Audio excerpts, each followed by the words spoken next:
आज से 120 साल पहले भारत में रिकॉर्ड होने वाली सबसे पहली आवाज भी एक महिला की थी और वो आवाज थी गौहर जान की।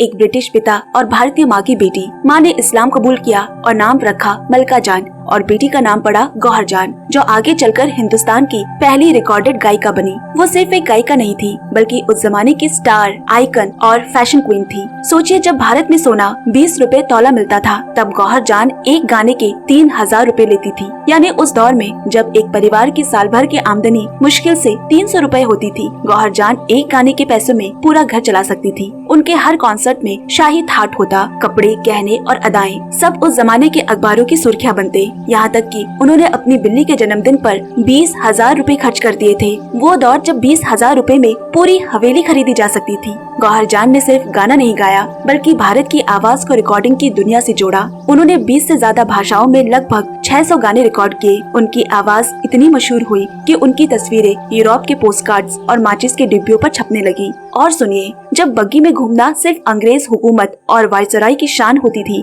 तब गौहर जान के पास थी 4 घोड़ों वाली अपनी खुद की बग्गी। वो कोलकाता की सड़कों पर शान से घूमती। सरकार ने रोज का 1000 रुपए जुर्माना लगाया, पर उन्होंने शाम की सैर कभी नहीं छोड़ी और रोज जुर्माना भरा। कहते हैं जहाँ भी जाती लोगों की भीड़ उमड़ पड़ती थी, क्योंकि वो वही आवाज थी जो पहली बार लोगों के घरों में गाने के रूप में पहुंची थी। गौहर जान सिर्फ एक कलाकार नहीं थी, वो एक इंस्पिरेशन थी। वो भारत की पहली रिकॉर्डेड आवाज थी जिन्होंने दुनिया को सिखाया कि आवाज कभी मरती नहीं, वो अमर हो जाती है। मैं हूँ गौहर जान, यही वो लाइन थी जिसने भारत की संगीत यात्रा की शुरुआत की थी। ऐसे अननोन फैक्ट्स के लिए जल्दी से फॉलो कर ले 1 मिनट अननोन फैक्ट।